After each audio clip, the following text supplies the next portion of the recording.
ایک ایسے وقت میں جب عالمی قوانین کی خلاف ورزی کرتے ہوئے امریکی صدر ڈونلڈ ٹرمپ نے ایک بار پھر غزہ پر امریکی قبضے کے منصوبے کو ہٹ دھرمی سے دہرایا ہے، اسرائیلی وزیر اعظم نیتن یاہو نے غزہ جنگ ایک بار پھر شروع کرنے کی بھی دھمکی دے دی ہے۔ آج ہی امریکی صدر ڈونلڈ ٹرمپ نے اردن کے شاہ عبداللہ سے ملاقات میں ایک بار پھر غزہ سے فلسطینیوں کو بے دخل کرنے اور غزہ کی تعمیر نو کے خیال کو دہرانے کے ساتھ ساتھ اب مغربی کنارے پر اسرائیلی قبضے کی حمایت بھی کر دی ہے۔ ڈونلڈ ٹرمپ نے شاہ اردن کے ساتھ پریس کانفرنس کرتے ہوئے کہا ہے کہ امریکہ غزہ کو خریدنے نہیں جا رہا، مگر غزہ امریکہ کے ماتحت ہی ہوگا۔ جب صحافی کی طرف سے یہ پوچھا گیا کہ اگر فلسطینی واپس غزہ جانا چاہیں جو کہ ان کا حق ہے تو پھر آپ کیا کریں گے؟ غزہ کے امریکی ٹیک اوور کے علاوہ صدر ڈونلڈ ٹرمپ سے پریس کانفرنس میں جب مغربی کنارے کے اسرائیل سے الحاق سے متعلق سوال پوچھا گیا تو ان کا یہ کہنا تھا کہ ابھی یہ بات موضوع ایک گفتگو نہیں، لیکن اگر ایسا ہوتا ہے تو وہ اس کی حمایت کریں گے۔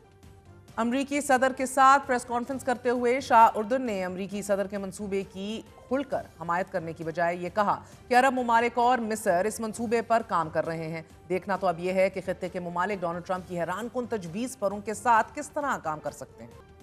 جبکہ اپنے سوشل میڈیا اکاؤنٹ پر شاہ عبداللہ نے ڈونلڈ ٹرمپ کے منصوبے کو مسترد کرتے ہوئے یہ لکھا ہے کہ میں نے غزہ اور مغربی کنارے میں فلسطینیوں کی بے دخلی کے خلاف اردن کے ثابت قدم موقف کا اعادہ کیا ہے اور یہ پورے عرب کا متحدہ موقف ہے۔ فلسطینیوں کو بے گھر کیے بغیر غزہ کی تعمیر نو اور سنگین انسانی صورتحال سے نمٹنا سب کی ترجیح ہونی چاہیے۔ شاہ اردن کے علاوہ مصر کا غزہ کی تعمیر نو اور فلسطینیوں کے بے دخلی پر موقف سامنے آیا ہے۔ مصری وزیر خارجہ کا یہ کہنا ہے کہ وہ غزہ کی تعمیر نو کے لیے ایک جامع تجویز پیش کرنے کا ارادہ رکھتے ہیں، مگر ساتھ ہی مصر میں زمین مختص کرنے کی مخالفت کرتے ہوئے یہ بھی کہا گیا ہے کہ فلسطینیوں کو ان کی زمین سے بے دخل نہ کیا جائے، اس کی حمایت نہیں کی جا سکتی۔ اردن اور مصر کے علاوہ سعودی ولی عہد کی زیر صدارت سعودی کابینہ اجلاس میں فلسطینیوں کی جبری بے دخلی کو یکسر مسترد کرتے ہوئے کہا گیا ہے کہ ایسا کوئی منصوبہ قبول نہیں کیا جائے گا اور مستقل امن صرف دو ریاستی حل کے ذریعے ہی حاصل کیا جا سکتا ہے۔ فرانسیسی صدر نے ڈونلڈ ٹرمپ کے منصوبے کو سیاسی آپریشن قرار دیتے ہوئے کہا ہے کہ آپ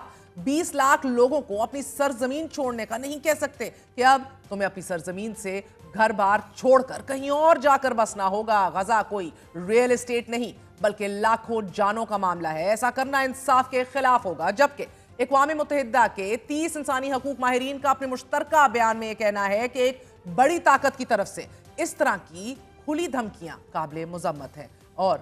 اس طرح کی خلاف ورزیوں کے عالمی سطح پر امن اور انسانی حقوق کے لیے تباہ کن نتائج ہوں گے۔ دنیا نو آبادیاتی فتح کے سیاہ دنوں میں واپس چلی جائے گی۔ غیر ملکی علاقوں پر زبردستی حملہ کرنا اور ان کا الحاق کرنا، اس کی آبادی کو زبردستی ملک بدر کرنا، فلسطینی عوام کو ان کے ناقابل تنسیق حق خود ارادیت سے محروم کرنا واضح طور پر غیر قانونی ہے۔ ناظرین، امریکن اسرائیل پبلک افیئرز کمیٹی ٹریکر نامی ایکس اکاؤنٹ نے صدر ڈونلڈ ٹرمپ کی اسرائیل کی اندھی حمایت پر یہ بتایا ہے کہ ڈونلڈ ٹرمپ 2020 سے اب تک یہودی لابی سے $203 ملین وصول کر چکے ہیں کہ جس میں ان کی الیکشن مہم کے دوران دیے جانے والی مدد بھی شامل ہے۔ یاد رہے کہ گزشتہ روز ڈونلڈ ٹرمپ نے مصر اور اردن کی امداد بند کرنے کی دھمکی کے علاوہ حماس کو بھی وارننگ دی تھی کہ اگر ہفتے کی دوپہر تک تمام اسرائیلیوں کو رہا نہ کیا گیا تو امن معاہدہ ختم کرنے کی تجویز دے دوں گا کہ جس کے بعد تباہی آئے گی۔ ڈونلڈ ٹرمپ نے یہ دھمکی ایک ایسے وقت دی کہ جب شاہ اردن عبداللہ کی وائٹ ہاؤس میں ملاقات ہونی تھی اور اس ملاقات سے قبل دونوں سربراہان کے درمیان فلسطینیوں کی آبادکاری کو لے کر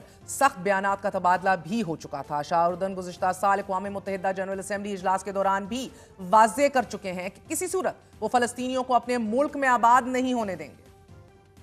غزہ کو خالی کروانے، فلسطینیوں کو اردن بھجوانے کی مخالفت اور اس پر امریکی رد عمل اور دباؤ کے حوالے سے بی بی سی نے لکھا ہے کہ ملاقات کے دوران ڈونلڈ ٹرمپ کو شاہ اردن کی طرف سے شدید مزاحمت کا سامنا کرنا پڑ سکے گا، مگر شاہ عبداللہ ایک بڑی ٹائٹ روپ پر چل رہے ہیں کہ جس کی ایک جانب امریکہ سے قریبی سفارتی اور دفاعی تعلقات ہیں تو دوسری طرف وہ فلسطینی ہیں کہ جن کی انہیں ملک میں بھرپور حمایت حاصل ہے۔ اسی ٹائٹ روپ کے حوالے سے الجزیرہ نے اپنے تجزیے کیا اردن کے شاہ عبداللہ غزہ معاملے پر امریکی دباؤ برداشت کر لیں گے میں لکھا ہے کہ اردن میں